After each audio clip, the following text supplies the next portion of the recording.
కింది చక్రాలు ఆల్మోస్ట్ అందరికి ఉన్నట్టుగా మనకున్నాయి. వాటిపైన కాకుండా పైన 3 చక్రాల పైన ఎక్కువ దృష్టి చేసుకొని పైననే యాక్టివ్ చేసుకోవాలనే ఉద్దేశం నాది. సాధన చేసేటప్పుడు కూడా పైనకే ఎక్కువ మనం దృష్టి పెట్టగలం. కరెక్టేనా గురుగారు?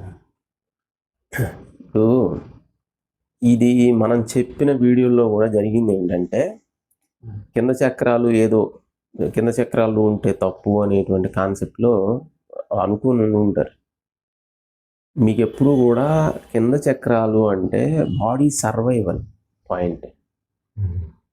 శరీరం అనేది ఉంటే కదా మీ సాధన అంతా నడిచేది. మొత్తం మూలాధార చక్ర అంటే అన్ని చక్రాలు దాని మీద నుంచొని ఉన్నాయి. అది మీరు లాగేస్తే మూలాధార చక్ర అంటే శరీరం భూతత్వం, భూధాతువుతో తయారైన శరీరం.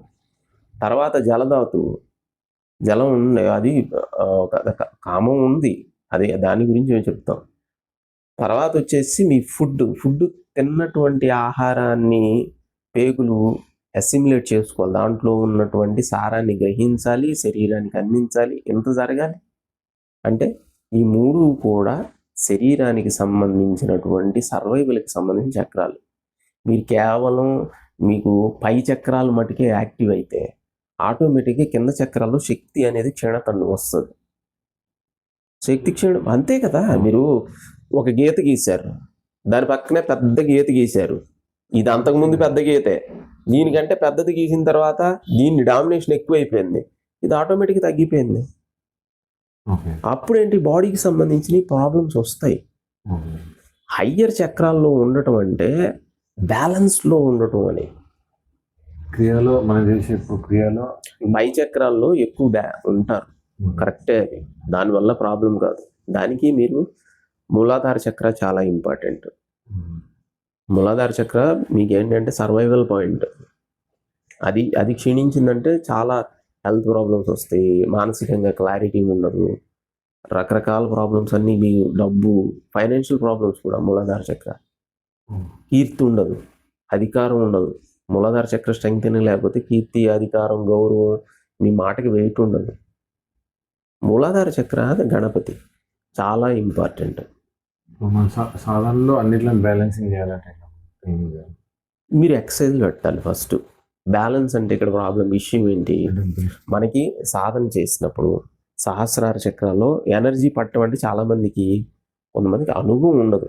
కానీ ఎవరికైతే సాధన మీరు సహస్రార మంచిగా పూర్ణంగా విచ్చుకున్న తర్వాత కంటిన్యూగా పడతానే ఉంటుంది. అది కొంతమంది వాళ్ళ సంకల్పం ద్వారా ఆ పాయింట్కి వెళ్తే స్టార్ట్ అయిపోతుంది, ఆజ్ఞ కూడా స్టార్ట్ అవుతుంది, సంకల్పంతో అవుతుంది. కొంత స్టార్టింగ్ స్టేజెస్లో ఒక గ్లిమ్స్ లాగా వచ్చి వెళ్ళిపోతుంది. ఒక స్థాయి తర్వాత పూర్ణంగా అది విచ్చుకున్న తర్వాత మీరు అలా కళ్ళు మూసుకుంటే మీకు అలాగ విచ్చుకొని మీకు ఆ స్థితిలోకి వెళ్ళిపోతారు. ఆటోమేటిక్గా సహస్రాల నుంచి విశ్వశక్తి పడేది తెలిసిపోతుంది. ఎప్పుడైతే పైన పడినటువంటి శక్తి ఏదైతే ఉందో అది అక్కడే స్టాగ్నేట్ అవ్వకూడదు, అది ప్రాబ్లం. ఎక్కడ నీళ్ళు ఆగిపోయినా మురుగ్గా ఉంటాయి, అక్కడ స్టాగ్నేట్ అయిందంటే ప్రాబ్లం తెచ్చిపెడుతుంది. మీ కింద చక్రాల్లోకి ప్రవాహం అనేది జరగాలి. ఈ కింద చక్రాల్లో కూడా ప్రవాహం జరిగి ఎక్కడ నాడులన్నీ, ఎక్కడ ఉన్నాయి నాడులు, ఆర్ఆర్, మనకి ఇవన్నీ కూడా 72,000 నాడులు ఫిజికల్ కాదు, అవి సూక్ష్మ శరీరంలో ఉన్నాయి నాడులు. అర్థమైందా? సూక్ష్మ శరీరంలో ఉన్నాయి నాడులు.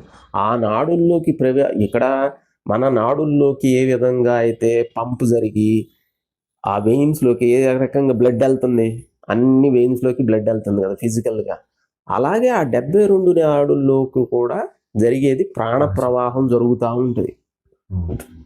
ఈ ప్రవాహానికి ఎక్కడ ఆటంకం జరిగితే అక్కడ ప్రాబ్లం స్టార్ట్ అవుతుంది, అక్కడ పెయిన్ స్టార్ట్ అవుతుంది, డిస్కంఫర్ట్ స్టార్ట్ అవుతుంది. మీకు ఎక్కడైనా పెయిన్ ఉందంటే అక్కడ స్టాగ్నేట్ అవుతుంది, అంతే ఎనర్జీ ప్రాబ్లం. అది మీకేంటంటే అవన్నీ క్లెన్స్ అవుట్ అవ్వాలి. ఒకటి, పైన చక్రాల్లోనే ఉండటం అనేది కాన్సెప్ట్ కాదు అసలు. పైన అన్ని చక్రాలు సమానంగా ఉండాలి. ఇప్పుడు అన్నం భోజనం చేస్తాం, కూర వేస్తే ఉప్పు తగ్గితే తినలేరు, ఎక్కువైతే తినలేరు, ఎంత సమానంగా ఉండాలి. కారం ఎక్కువైతే తినలేరు, తక్కువైతే తినలేరు, సమానంగా ఉండాలి.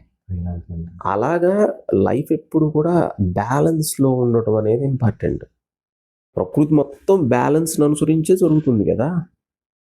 బ్యాలెన్స్ మొత్తం కూడా బ్యాలెన్స్ లేకపోతే మనం ఇప్పుడు ఎండ మొన్నటిదాకా దగ్గర అయితే 47, 48 దాటిపోయింది. కొన్ని చోట్ల 47, 48 వచ్చింది. విపరీతమైన ఇబ్బంది. అది ఎండ అసలు రాలేదు. వర్షాకాలం అనుకోండి, మబ్బు వేసేసి అలాగే ఉంది.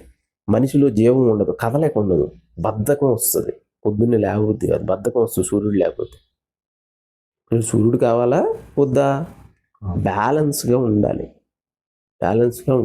అంటే గురించి మామూలు సాధారణ వ్యక్తికి మన క్రియ చేసే వ్యక్తికి చక్రాలలో డిఫరెన్స్ ఉండదు. పైన చక్రాలు కింద చక్రాల మధ్యలో సాధన చేయని వ్యక్తికి చేసే వ్యక్తికి డిఫరెన్స్ ఎట్లా ఉంది?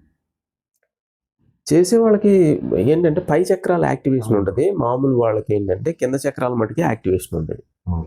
వాడు బలంగా ఉంటారు. వాళ్ళకి మేబీ ఈ మన మెటీరియల్ లైఫ్కి సంబంధించిన దాంట్లో క్రియేటివ్గా కూడా ఉంటారు. కామ సంభోగం, కామను, ఫుడ్, ఈ మూడిట్లోనే ఎక్కువ ఇదిగా ఉంటారు. సక్సెస్ అవుతారు. ఎందుకంటే మూలాధార చక్రే కదా. ఇప్పుడు సక్సెస్ఫుల్ పీపుల్ అందరూ స్పిరిచువల్ కాకపోవచ్చు. Spiritual higher stage, high level కాదు, చెప్పలేదు. ఎందుకంటే మీ సక్సెస్ అనేది దేనికి సంబంధించింది? మీరు భౌతికంగా సక్సెస్ అవుతున్నారు అంటేనే భౌతికత మొత్తం కూడా మూలాధార చక్రానికి సంబంధించింది. ఆ చక్రం మీరు స్ట్రాంగ్గా ఉంటే మీరు ఈ మెటీరియల్ లైఫ్లో బాగా ఎదగగలరు. కాకపోతే శాంతి ఉండదు, ఆనందం ఉండదు, జీవితానికి అర్థం కూడా ఉండదు. మళ్ళీ బ్యాలెన్స్ చేయాలి. పై చక్రాలు బ్యాలెన్స్ చేయగలిగితే, పైని కూడా యాక్టివేషన్ అయితేనే జ్ఞానం మొత్తం కూడా మీకు ఆజ్ఞ సహస్రార అంటే మీకు స్టార్ట్ అయ్యేది అనాహత నుంచి స్టార్ట్ అవుతుంది. కాకపోతే అనాహత అనేది బ్రిడ్జ్, కింద చక్రాలకి పై చక్రాలకి బ్రిడ్జ్. ఇది మిమ్మల్ని మీ ఆలోచన వచ్చిందంటే అనాహత నుంచి వచ్చింది, హృదయ స్థానం నుంచి వచ్చింది. ఈ ఆలోచన కింద చక్రాలకు తీసుకెళ్తుందా, పై చక్రాలకు తీసుకెళ్తుందా? మీకు ఏదైనా డివైన్కి సంబంధించిన ఆలోచన, భగవంతుడి సంబంధం, రాముని తలిచారు, రామనామం చేశారు, పై చక్రాలకు వెళ్తుంది. అదే కాముని తెలిచారు, కామనామం చేశారు, అదే ఆలోచిస్తున్నారు, కింద చక్రాల్లో పోతుంది. బ్యాలెన్స్ చేయాలి. కింద చక్రాల్లో కదలికలు ఏర్పడుతున్నాయి అంటే పై చక్రాల్లోకి రావాలి. దానికి కింద చక్రాల్లో మీకు కదలిక ఏర్పడుతుంది అంటే మీరు కళ్ళు మూసుకొని గాలి మొత్తం, పొట్టలోని గాలి మొత్తం బయటికి వదిలి బిగబట్టాలి. కింద ఏదైతే మనకి ఈ అశ్విని ముద్ర, మూలబంధం, ఈ ఇంటానికి రెండు కొంచెం దగ్గర కనిపిస్తాయి, కానీ రెండు చిన్న డిఫరెన్స్ ఉంటుంది. అశ్విని ముద్ర అంటే యానస్ నొక్కదాన్ని లాగుతారు పైకి, అశ్విని ముద్ర.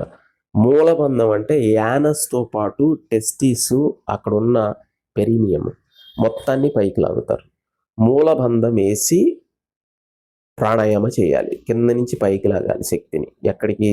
మూలాధార నుంచి సహస్రారానికి లేదా ఆజ్ఞకి లాగాలి ప్రాణాన్ని.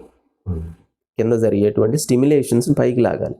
అది కింద చక్రాలు యాక్టివ్ అవుతాయి. కింద చక్రాలు అంటే ఓవర్ యాక్టివ్ అయ్యి ఇబ్బంది పెట్టేటప్పుడు కింద నుంచి శక్తిని, ప్రాణశక్తిని మొత్తం పై చక్రాలకి ఇచ్చేసుకోవాలి. పైన ఓవర్ యాక్టివ్ మీరు ఎక్సర్సైజ్లో కిందకు వచ్చేస్తాయి.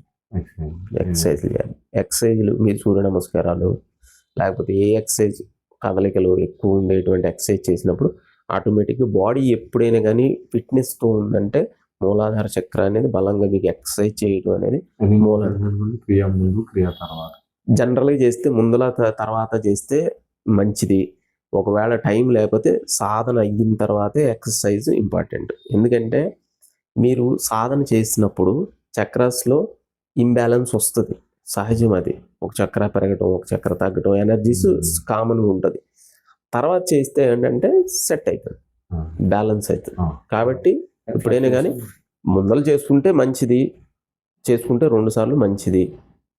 కాదు అంటే కనుక, కుదరదు అంటే, టైం లేదు అంటే అయిపోయిన తర్వాత, సాధన అయిపోయిన తర్వాతనే చేయాలి. అయిపోయిన తర్వాత ఏదో ఒకటి ఎక్కువ అయినప్పుడు ఆటోమేటిక్గా బ్యాలెన్స్ అవుతుంది. కింది చక్రాలు అయినప్పుడు ఆటోమేటిక్గా మూలబంధం చేసేస్తాం. మూలబంధం చేసి పైకి లాగటం లాంటి ఉంటాయి. అది ఏంటంటే ఒకటి ఏదైనా కానీ బ్యాలెన్స్ అది ఏమవుతుందంటే మీరు ఎక్కడ శృతి తప్పుతుందంటే విషయం అనేది క్రేవింగ్ ఉంటుంది. దాన్ని ఏమంటాం అంటే మనస్సుని రంజింపజేసేటువంటి విషయాల పట్ల కంట్రోల్ ఉండదు. బాగుందంటే అరే మజా వస్తుంది ఇంకా తిను, ఏం కాదు ఇంకా తిని ఉంటుంది కదా. ఇది అన్ని విషయాల పట్ల ఉంటుంది. ఈ సుఖానుభూతి ఏదైతే ఉందో, ఆ రంజింపజేసేటువంటి మానసిక స్థితి ఏదైతే ఉందో ప్రతి దాంట్లో ఉంటుంది. అది ఇంబ్యాలెన్స్.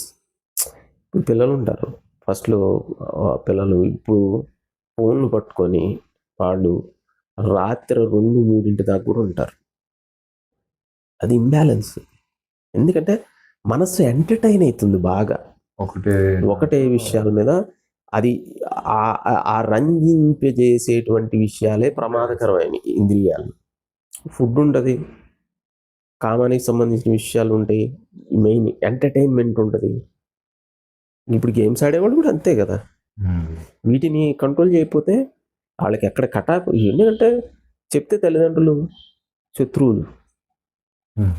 ఆ కటాఫ్ చేసిన వాళ్ళకి ఆ జ్ఞానం వచ్చేదాకా, ఒక ఏజ్ వచ్చేదాకా దానికి సంబంధించిన జ్ఞానం రాదు. అదే పనులు వాళ్ళు చేసుకుంటూ పోతే ఈ మధ్యలోనే రాలిపోతారు. అక్కడ వరకు ఆ రియలైజ్ అయ్యేంత పాయింట్ ఆఫ్ టైం దాకా జీవితం నడవదు. ఇప్పుడు అందుట్లో పోను జనరేషన్ నుంచి జనరేషన్కి ఆత్మకు దూరం అయిపోతున్నారు. దానికి చాలా రీజన్స్ ఉన్నాయి. పోయే తర్వాత రోజుల్లో ఎవరైనా మామూలుగా జపం చేసి పూజ చేసే వాళ్ళను కూడా పెద్ద మహాత్ములాగా ఇదిలాగా చేసే ఇది ఉంటుంది. ఎందుకంటే ఆత్మకు దూరం అంటే మీరు ఇంద్రియాలకి ఏదైతే స్వర్గమో అది ఆత్మక నరకం. ఈ ఆత్మకి ఏదైతే స్వర్గమో ఇంద్రియాలని మీరు అర్థం చేసుకొని మెలగలరు. ఈ ఎంటర్టైన్ దీని దగ్గర మీరు యూ కెన్ కంట్రోల్ అనమాట. దీన్ని నియంత్రణలో. మీరు తినే ఫుడ్లో కూడా ఇంతకంటే ఒక ముద్ద వెళ్ళిందంటే ఇది నరకం అయిపోతుంది. ఇక్కడ దాకా సుఖం ఉంది కదా, అది ఆపు చాలు. ఈ కంట్రోల్ వస్తుంది. అనుభవిస్తారు. జీవితాన్ని అనుభవించటం అనేది ఇబ్బంది కాదు, అది లిమిట్ క్రాస్ అయిపోతుంది కదా. ఆ లిమిట్ క్రాస్ అవ్వటంలోనే ఇబ్బంది. ఇప్పుడు కామం తప్పు అన్నాం, సృష్టి మొత్తం నడిచింది. పోనీ వద్దన్నోడు ఎక్కడి నుంచి వచ్చాడు? అని ఆ సృష్టి మొత్తం వచ్చింది అక్కడి నుంచి అన్నప్పుడు సృష్టి నువ్వు వ్యతిరేకం కాదు, బ్యాలెన్స్. అదే విషయం సరే కామం తప్పు, పెళ్లి చేసుకున్న తర్వాత పిల్లలు పుట్టకపోతే తప్పు, అది అదే తప్పదు. అంటే ఇక్కడ ఏంటంటే ఆ విషయాన్ని అర్థం చేసుకోవటంలో, అవగాహన చేసుకోవటంలో ఉండేటువంటి తప్పిదం అది. ఆ విషయాన్ని అవగాహన చేసుకోవటంలో ఇబ్బంది. అది కొత్తగా మాలాంటి సాధన తీసుకున్న వాళ్ళకి ఈ మెయిన్ చాలా ఇంపార్టెంట్ గురించి. అసలు చక్రాస్ని బ్యాలెన్స్ చేసుకోవడము, పంచేంద్రియాలతో వచ్చే కోరికల్ని ఇవి చేసుకుంటూ కింద చక్రాలను మీరు అన్నట్టు మూలాధారం అంటే నాకు వాస్తవంగా మూలాధారం యాక్టివ్ అయితే కామానికి సంబంధించి మిగిలిన 2 చక్రాల క్రోధం, ఆకలికి సంబంధించి ఇదైతే ఏమన్నా అపోహలు ఉండే పైన చక్రాల సైడ్ దృష్టి పెట్టాల్సి వచ్చింది. గురువు మార్గదర్శకంలో ఉంటేనే ఇది కరెక్ట్గా ప్రొజెక్షన్ కరెక్ట్గా ఇది గురించి. ఇప్పుడు దీనికి ఒక సమాధానం దొరికింది గురించి.